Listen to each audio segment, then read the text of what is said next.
Alors, il va aussi écrire énormément d'essais et de dialogues, The Soul of Man and the Socialism, The Decay of Lying, et puis peut-être celui que je préfère, qui s'appelle The Critic as Artist. Hein. C'est-à-dire cette idée que peut-être le critique est en fait un artiste à part entière, et que le fait de parler d'art élève le critique au statut de l'artiste. Alors Wilde sait que c'est complètement faux.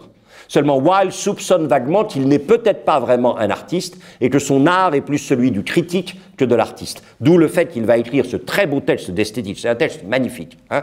Et ça me rappelle irrésistiblement cette phrase qu'il disait toujours, hein, I put all my genius into my life, I put only my talent into my works. Hein. J'ai mis tout mon génie dans ma vie, je n'ai mis que mon talent dans mes œuvres. C'est un très grand écrivain de théâtre mondain, hein, de comédie sociale, qui sont toujours joués à Londres. Il est très très rare qu'il n'y ait pas au programme d'un des théâtres du West End une des 3 comédies sociales de Wilde, qui s'appelle donc L'éventail de Lady Windermere, Une femme sans importance et puis Un mari idéal, dans lesquels vous avez toujours un personnage essentiel qui est le personnage d'une femme humiliée. Et ça, c'est fondamental.